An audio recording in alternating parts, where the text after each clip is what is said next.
Welcome to The Wizard and the Priestess. I'm Nuala. Co-host is Matt. We are feeling tip-top today because we have both just celebrated our... Personal New Year's. Woo, woo, woo, woo.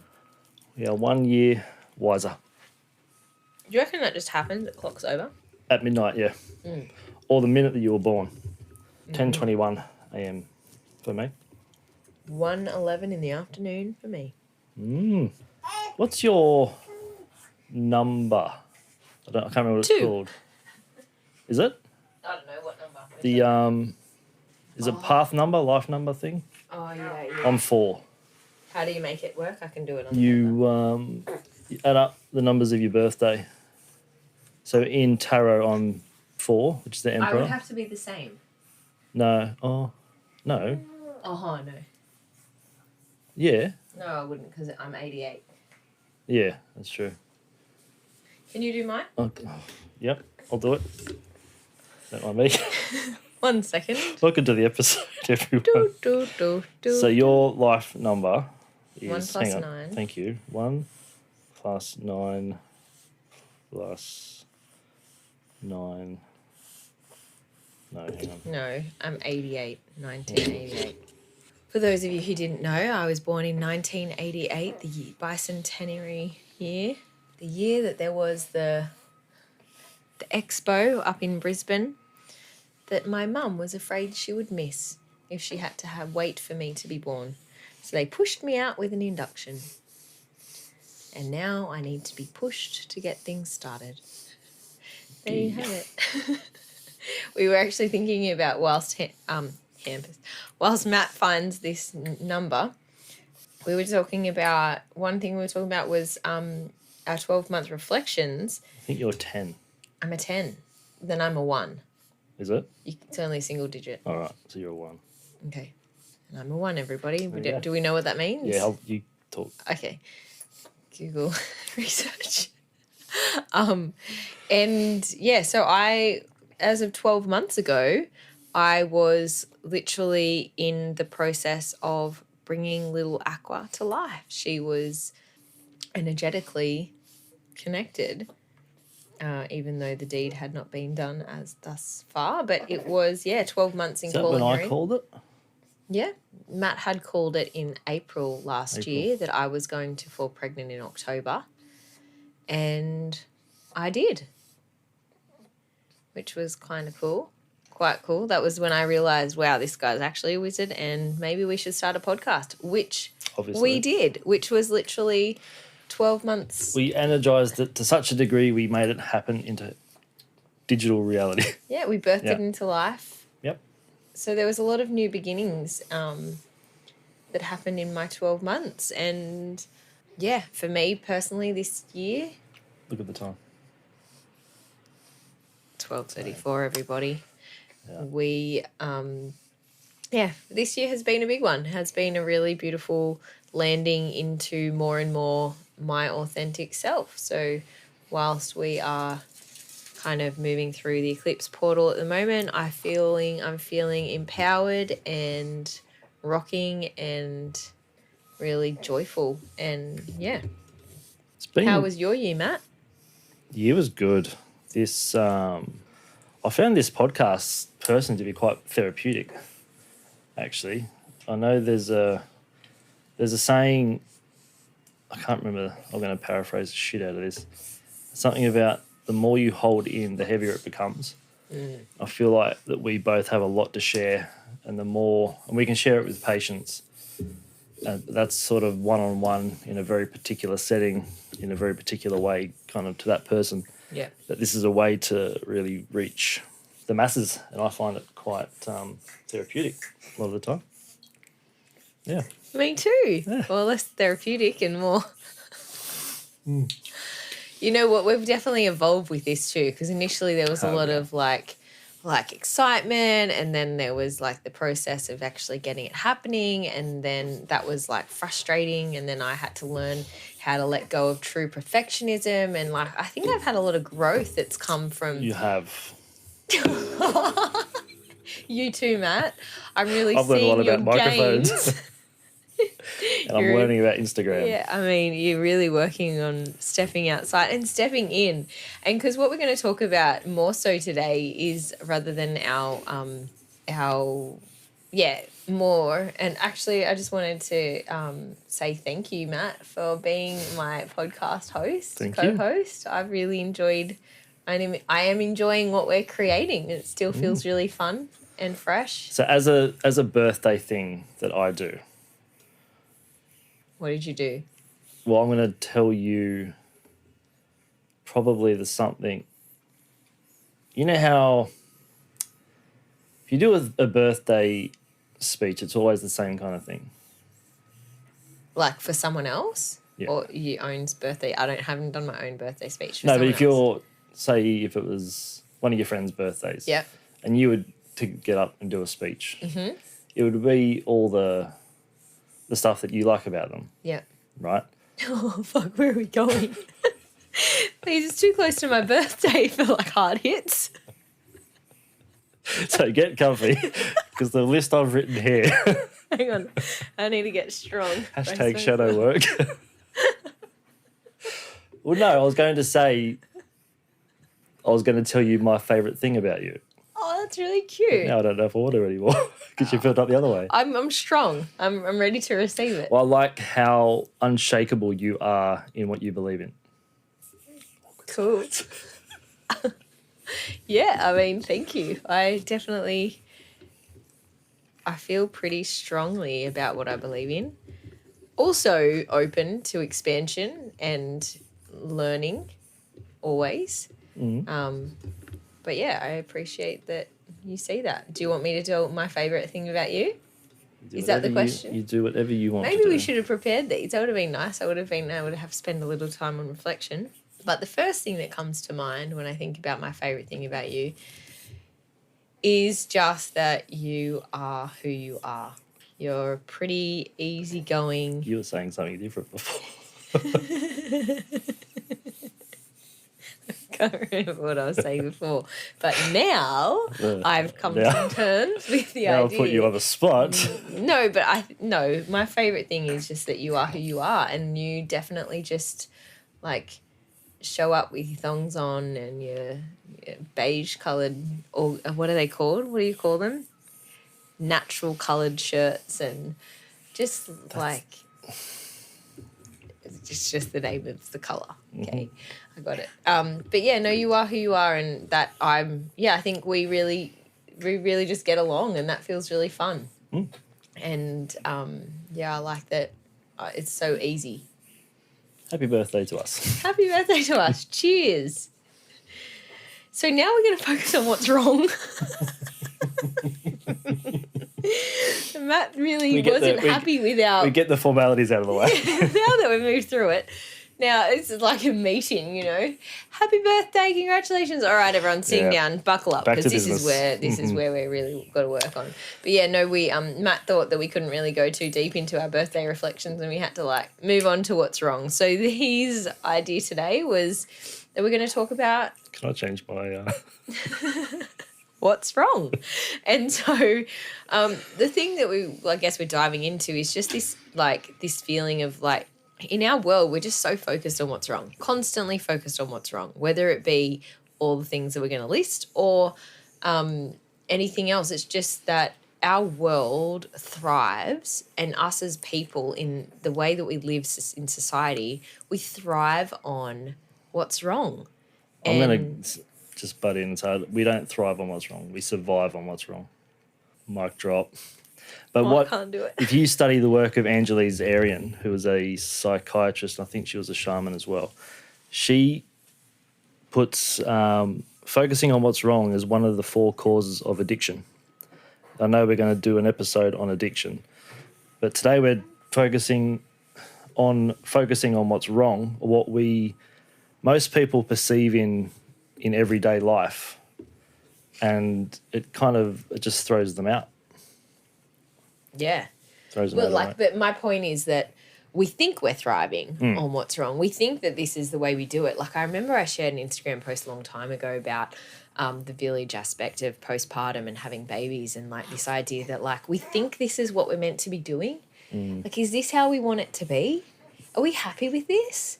And like, I'm 5 years into parenting and I'm like, I'm not happy with this. I don't want to keep going like this. I'm not actually With like the kids, or you not? no, I mean all of it. Just kick him to the curb. No, I mean like I don't like. I'm happy because I can find happiness in what is, but because we've chosen to do so many things differently. I'm not happy to work like a slave. Oh, right. Yeah. I'm not happy to like be away from my children too often. I'm not happy to, collect them back and be like, oh gosh, what's happened? Like what happened today? I don't know what happened in every minute. And I mean, there's obviously moments that I create that chaos for them for sure when I'm dysregulated, but I just feel like this shouldn't be our normal. We should have more and more people doing the good stuff and like really connecting, remembering the importance of mother, remembering the importance of father, remembering the importance of being upstanding citizens and what it means to be in a society and like connecting, finding connection to self, finding connection to other, being connected to the whole essence of why we're here. That feels really important to me. Yeah, we've lost the sacredity. I like that word, sacredity. I don't know if it is one, but it makes sense. Yeah, we've lost that as the culture. Yeah. And then losing that, I guess, because I think we're always looking for something, whatever it is. I know. But we're also Keys, the wallet, buzzer for the whatever. garage door. But what we're looking for out there, as we've said, is ultimately in us. That doesn't make a lot of sense to a lot of people. Okay. So I'm not going to go too deep into that. What I will say is the things that we focus on, we're told to focus on. So we're told to focus on grades at school. We're told to focus on getting X amount of money. We're told to work X amount of hours in the day.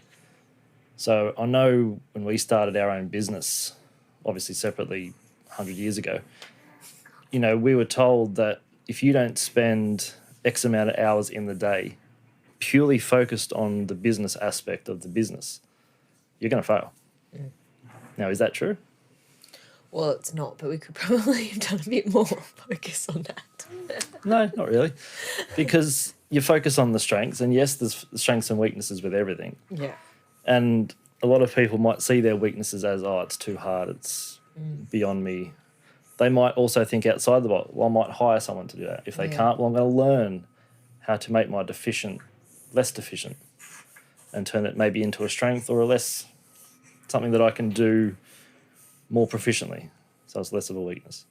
But the focusing on what's wrong can help us also, because we're actually wired to focus on what's wrong. If you think about it from a tribal perspective, you're going out hunting and you're looking at the landscape and there's something not quite right. Well, that something that's not quite right could be eating you for dinner. So it is there to serve you to a point. But I think we get caught in the loophole of existing.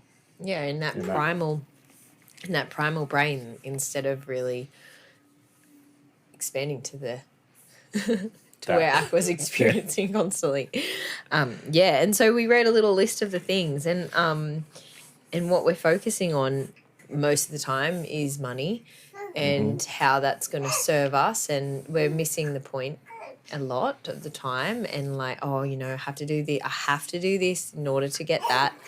Have to do this in order to get that. Need money to survive, all that, which is true. Which is true, but I mean, I feel like I may have shared it here, but I definitely shared it in a women's circle I was in a few moons ago, and I was sharing just about how we're in a bit of a bind with having Aqua so early and the expectation that I had with certain things and where I thought I was going to be and what we economically were going to have coming in at that point, and we didn't. And so we were in a bit of a bind for a moment. And I remember sitting there and going, you know what, guys, if I'm here next month, sweet, because, I don't know where we're at economically right now. The money's coming, but it's just not here right now.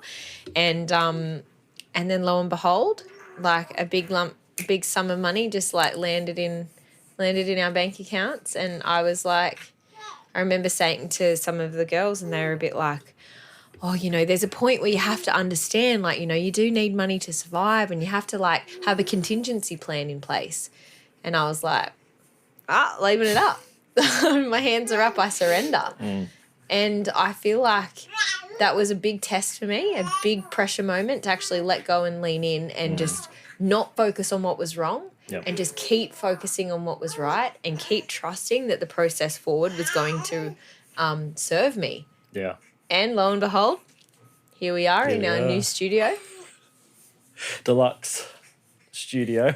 That may or may not be a second bedroom, but we don't need to go into specifics because we are doing what we want and not focusing on what's wrong. We are focusing on what we've created. What we've created, exactly. But a lot of people focus on what's wrong, and in regards to money, it's usually the lack thereof. And if you like nice things and you like nice things, that's fine. I like a certain... I mean, I grew up with... Certain thong. Shoes. Thongs for your feet. Shoes. I am due an upgrade. You don't need to talk about that. With the money thing, I grew up with an accountant as a father. Now, you've met my father. Yeah, I like so Dad. You, I don't need to explain it to you. No need to explain it to me. Maybe to the... Yeah. He's an accountant. He's an accountant. Typical accountant. A very much an accountant, left brain human, zero risk. But I can focus on the fear of money because he's like, just save. If it costs over, I remember growing up, if anything costs over, I think it's about $100, maybe even less, I had to get his approval to buy it. What age? Like when you had your own money? Probably up until... But like when you're making your own money? Yeah, up until probably when I moved to Europe. He made you feel like you needed to get his approval? Well, he didn't make me feel anything. That's how I felt. Oh. Because I've been feeling that my entire life. Oh, yeah. Because the worst thing I could have heard at that point was, oh, why did you do that? Well, that was a stupid purchase or whatever it was. That would have been hell to my ear at the time. Because I was also desperately seeking his approval, of course. But it wasn't until I moved to Europe where I was forced into the environment where I had to fend for myself. And Daddy wasn't there. And I shed that skin of that. And now I just do things to piss him off. But bought new thongs, $120. But with the money thing, I also look at it on the other side of that as, well, I've got a healthy respect for money. Like, I'm not a things guy, clearly. He ought to be, guys. Matt ought to be a bit more of a things guy. And I think the Libran in you is like really wanting more things. And I think my Libran disagrees. Like what? What's the top? What's 3 things? Why did I ask that question? Go on. I don't know, Matt. I reckon you could do with a new pair of shoes. I reckon you could do with new shirts. And I reckon you could do with going to the barber a few more times. Barber? Yeah. What do you mean? Get your hair done nice. Hello? Can't improve on perfect. Watch this space, guys. Next time he's here, I reckon I'm going to take Matt to the shops. You know what? How about let's do a little video episode. I'll take Matt out in his true Libran. How did we get onto this? Space. Whoa, you went there and I just jumped on. Okay, so let's do another episode on things we regret. That can be after the next episode where we go and purchase all the things. Fuck. And you're going to spend more than $100. You're going to become more of a peacock. More of a peacock. Oh, I see. Anyway, Popo, that was for you. Yes, thank you. you for putting that into our And life. anyway, so money's a huge one. And I mean, I guess we could sit here for a long time. I love that you've got respect for money and you're not a things guy. But I reckon you could be a things guy. I'd like to think that wherever you are on the money spectrum, you can be there. But if you feel like it is wrong, if your motion or what is that momentum is coming from a place of fear or lack, you are not living in your truest purpose. If you are living in a place of frugality that feels good, that you like are flowing with, and there is like, you just don't really feel like, I mean, I think that's what you're trying to say. I'm not really a things guy. I don't really feel like I need to spend or buy anything, but I think that you could do a little bit more there. That's your opinion. A few more vegetables on that plate too. I'm not a things guy, but I like knowing I would have enough money if I wanted a thing. I could get a thing. I think you're happy. I think we could just cut you off and I keep going with this. You go. Yeah. But with the It's nice to see the money in my account instead of the things in my hand. Yeah. No, with the money thing and the not living in your how did you word it? Not living in yourself or something. Truest authenticity. That. Yeah. So if you're focusing on the lack of money, you're obviously desiring more money from a place of lack of money. Yeah, if you move from fear, if your decision around money is based in fear or lack, then you're not living, or scarcity, then you're definitely not living in where you're meant to be. No, but a way to get there is to think about you are what you attract. Sorry, you attract what you are. Both ways, either one. So you attract what you are.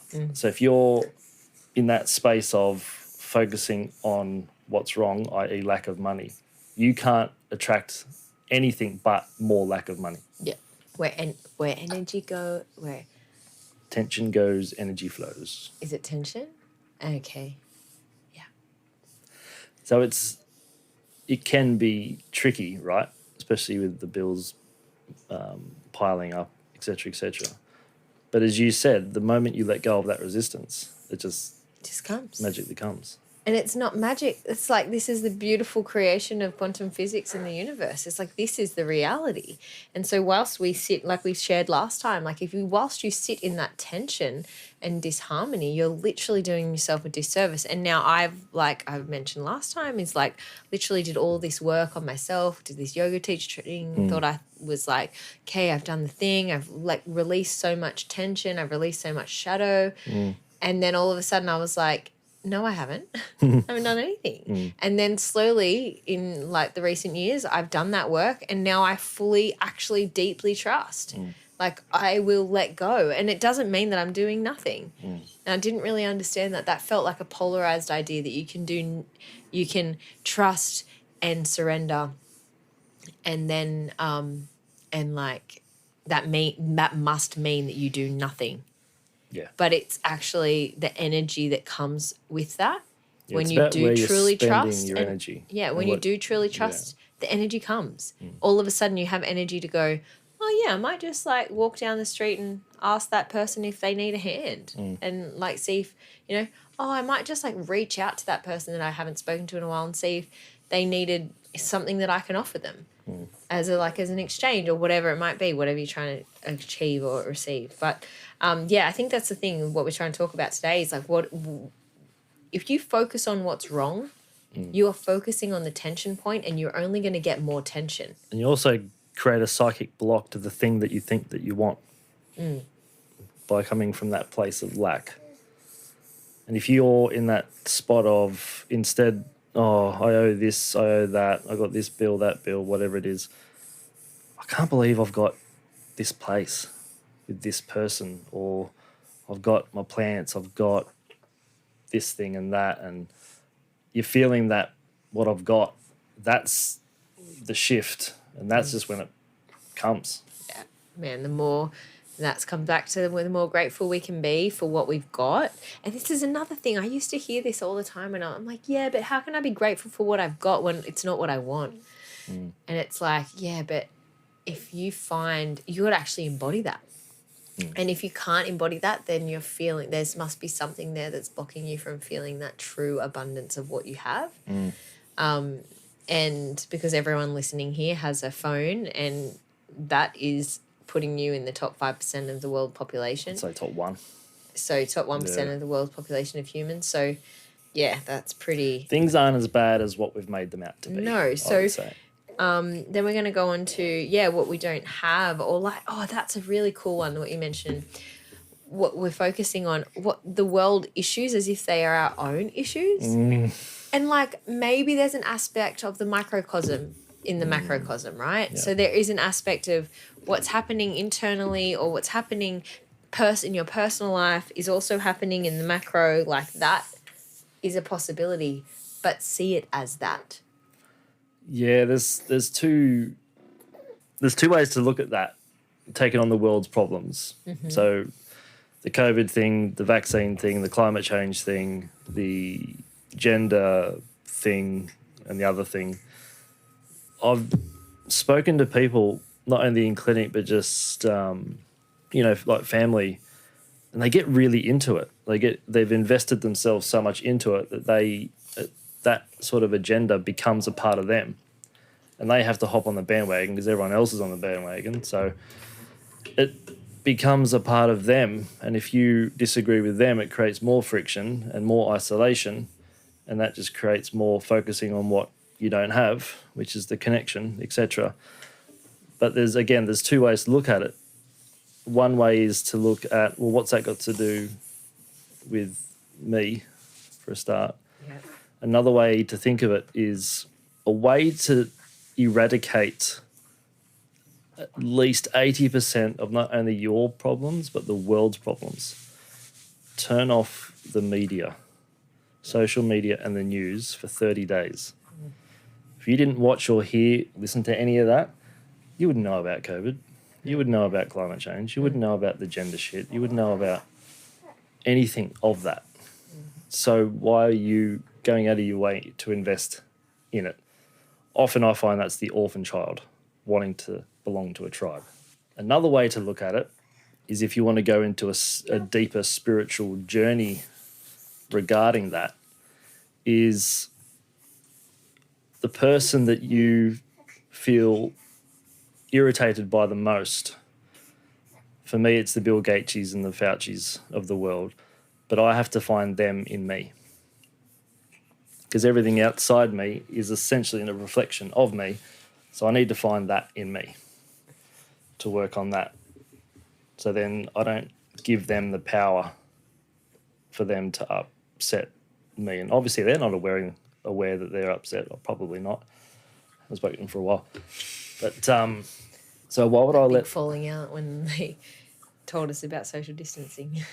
Yeah, well, they made that up. But yeah. You haven't recovered. No, I just twitch every now and then.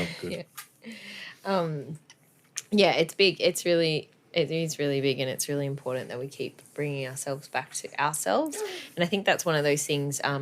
So instead of focusing on what's wrong, let's focus on what's right. And that's what we've spoken about recently in recent times, about the idea of bringing ritual into your life, bringing ritual into community and ceremony, and becoming one with the community that you're part of. Because if we were to actually truly, I think we can do it. I think we can maintain some form of world economics and also break ourselves off into groups of community where the community member there's elders, there's the kings and queens, there's the children, The warriors. there's the warrior, there's all of those layers, and they all exist and they coexist together and they commune together, and then they can come together on a greater stage. I do believe that we can have that whilst also having some form of trading from places. Obviously, bring the jobs home, but there's a part of you know what I'm talking about? Just the idea of that we've outsourced everything in Australia. We now do not manufacture anything here. No. So we are literally a sitting duck waiting to blow up. But there is an aspect of that I think we can still bring community back and get focused on that, and start focusing. The more that we do the women's work and the men's work, the more that we find the stuff inside of ourselves, especially as the most privileged people. It's it is such a reminder of the power that lies within our grasp to then excel and expand and move from the empowered, authentic person that we are here to be moving from. Yeah, and even if it's the spending money thing, realize that the money you have, that's the most powerful vote. Because anytime you spend money, you're energizing the idea of the thing that you are funding, essentially. So realize how much power you actually have instead of focusing on what you don't have. Totally. And so next thing of like focusing on what's wrong is focusing on what everyone else thinks about Everyone you. thinks about us. So common. I was probably the most concerned I was about that. Probably high school probably. Yeah. Everyone is. Sure, puberty. Yeah. It's really like that's really igniting that primal need to be part of the pack, Year 8 was not a good year. especially for a boy wanting to be working out if you're the top dog. Yeah, it was just, it was a, God, I can't think of PTSD'd it. I can't remember. It maybe Yeah. maybe a bit of men's work I on the remember agenda. year 8 wasn't a great year. Yeah, no, Year year 9, eight. 10 was good. They Yeah, were year better. 89 was a bit of I had longer hair was a there, rough so maybe patch. that's the key. Ooh, get back to that barber. Wouldn't I want to avoid if I wanted longer Yeah, I hair? know, but sometimes you go to the barber and they fix it up and they make it like so it grows well.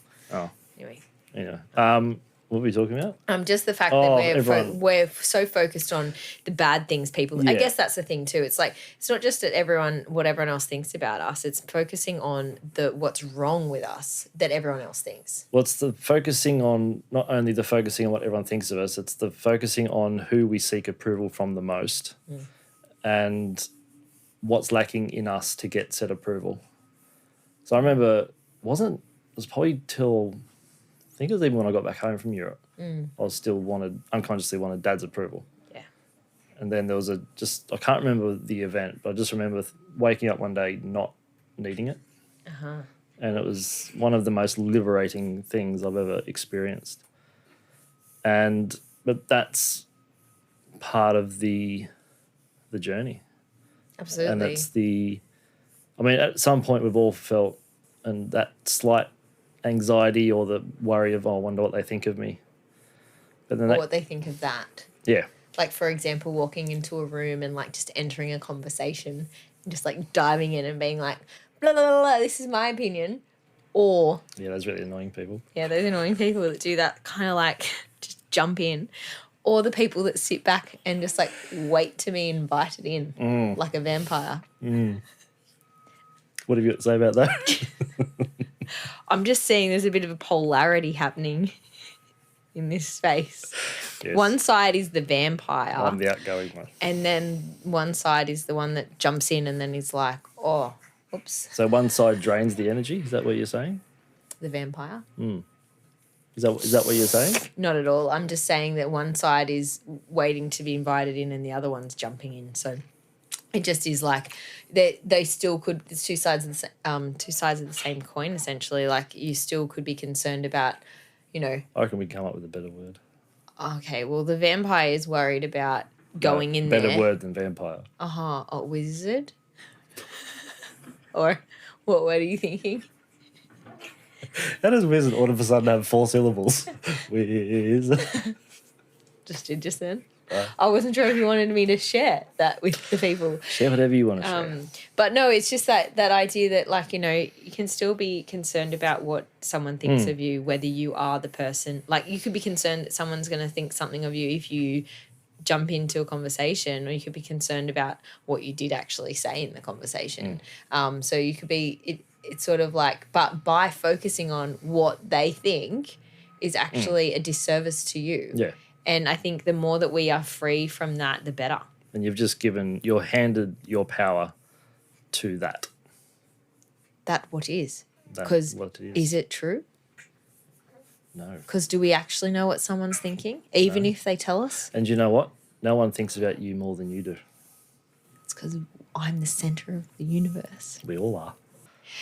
Yes, so that's right. And so what I guess we want to get really conscious of what we're focusing on. Like, let's focus on, we're constantly focusing on what's wrong.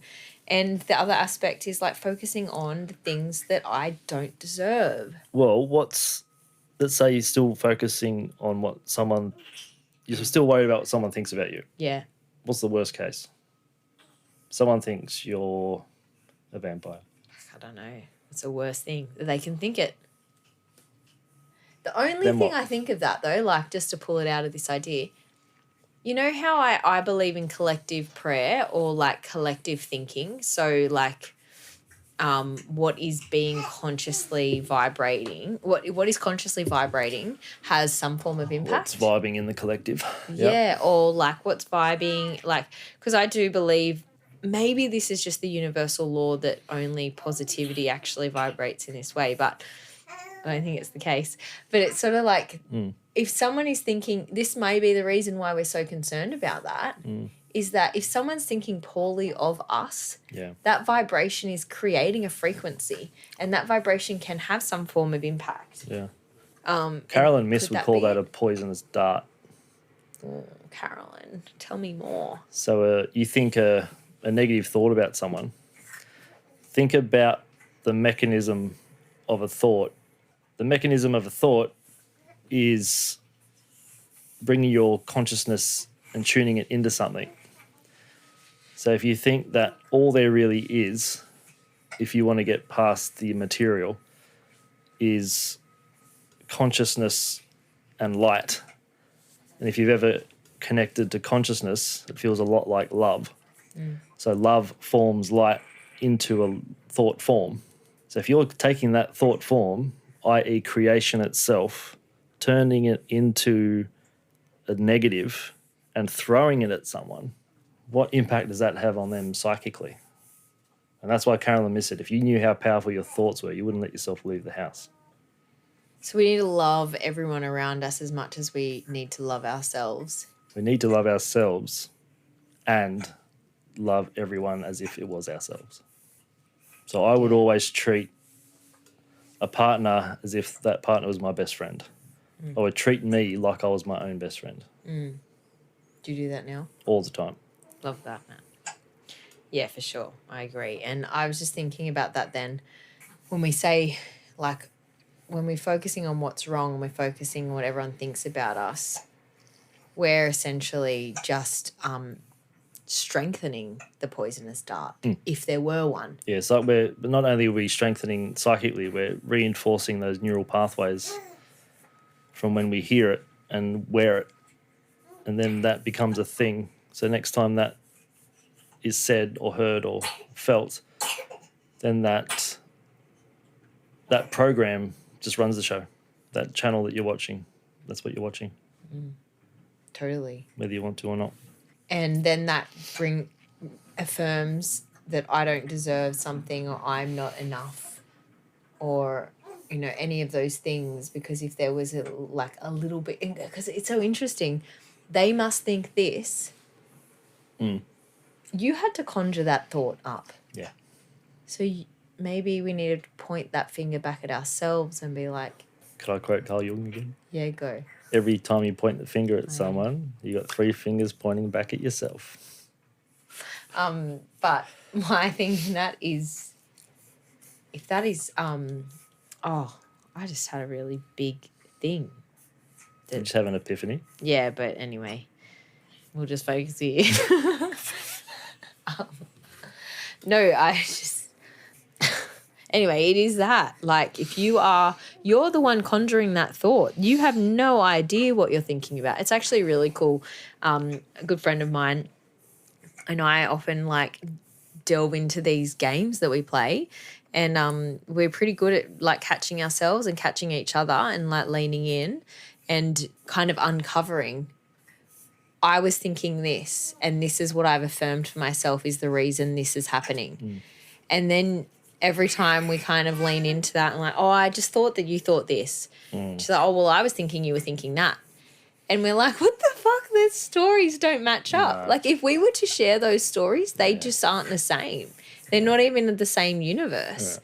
They're just so abstract. And then when we get to the bottom of it, we're like, okay, so this is it and this is it. And if you didn't share it, it Oh, would create yeah. pressure, and the distance between you two would grow and grow and grow and grow for absolutely no reason at all. No reason, just literally the thinking I have created that thought. And that's something that's really cool to notice for yourself, is that when you're focusing on what's wrong, or you're focusing what someone might think about you, that is your thought that you've created and conjured up. And so you are essentially creating tension for yourself. And I can only perceive that through my own life experiences. Totally. So you just, and I think that could be a really cool thing to do as a like a way to action your way out of focusing what's wrong. What is that poison that you keep sharing, you know? Or absorbing. Absorbing. Oh, like, no, but you're not even, I don't think you're absorbing it, because I don't think you're creating it. So it's not necessarily absorption from external. It's like, I have this idea that this is what's happened, and now I'm going to wrap this into a ball of poison, and I'm going to consume it over and over again. But actually, where's it coming from? That's that picture that you were talking me about. You're drinking it expecting them to be hurt.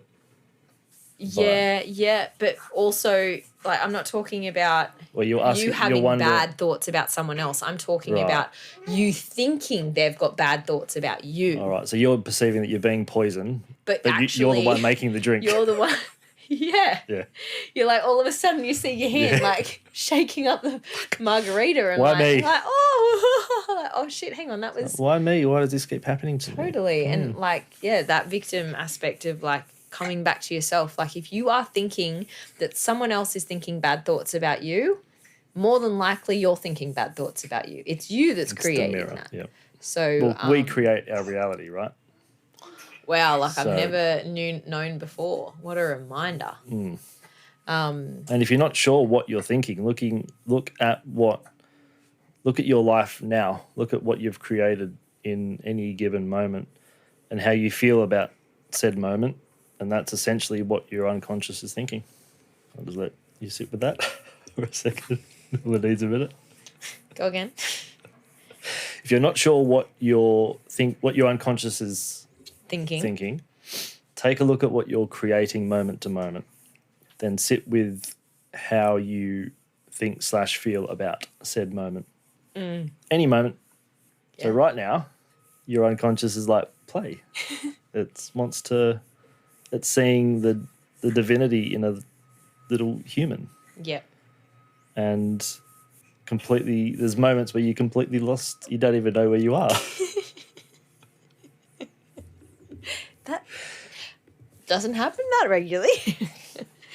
No, it is, yeah, but that's it, right? It's finding, like, it's the purest love that you could find, is that pure, looking at a dog. Or looking at a newborn baby. But it's just like, I think it's like almost that trance state is the most purest form. Yeah. Is a pure form of that. And yeah, but well, it's unconditional, isn't it? Yeah. So do you want to give a bit of a wrap up as to like focusing on what's wrong? Well, focusing on what's wrong only gets you everything that you perceive of what's wrong.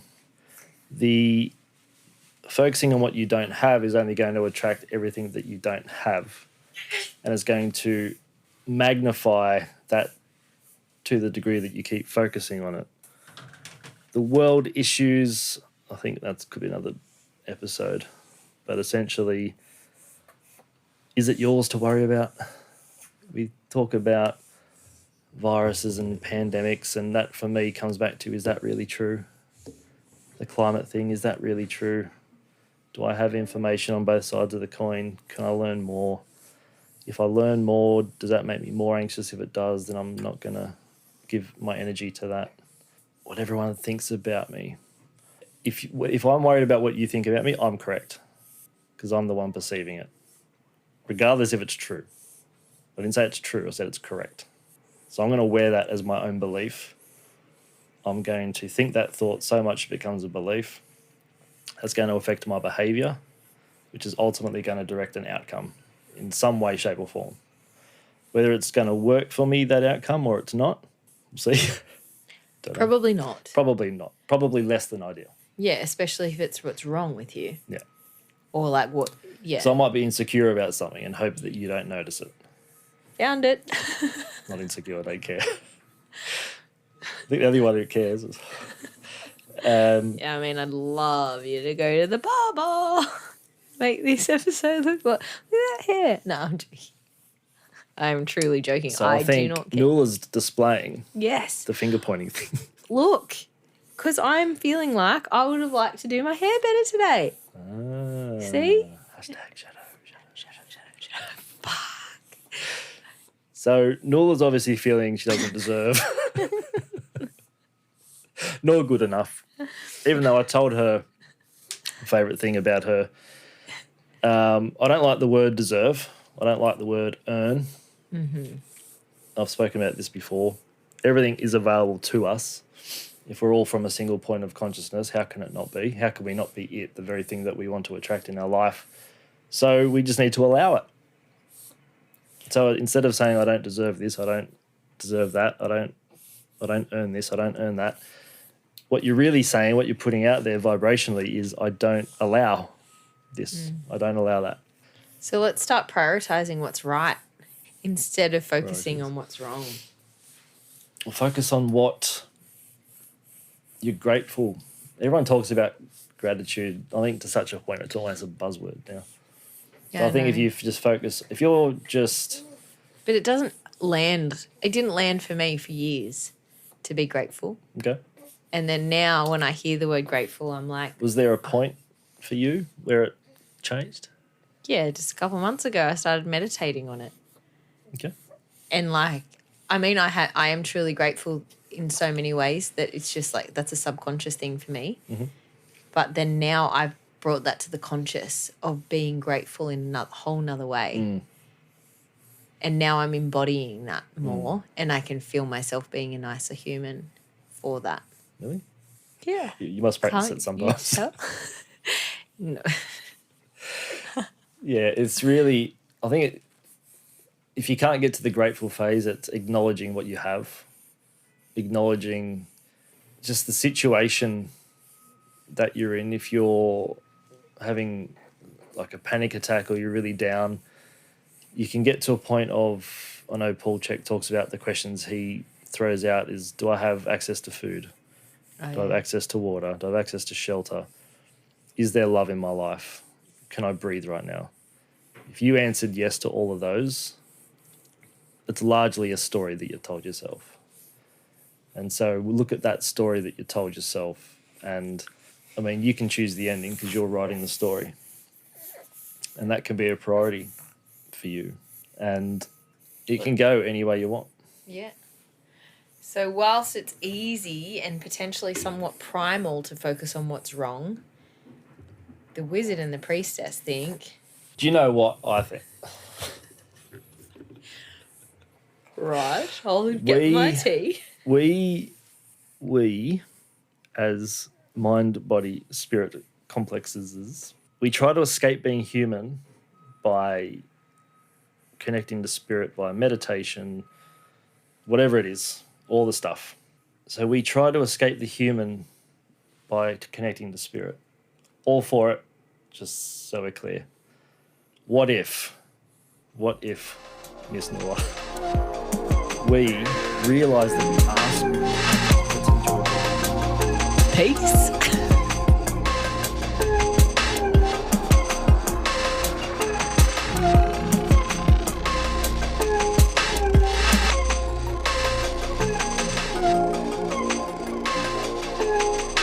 You've been listening to The Wizard and the Priestess. Thanks for stopping by. Stay connected and be open.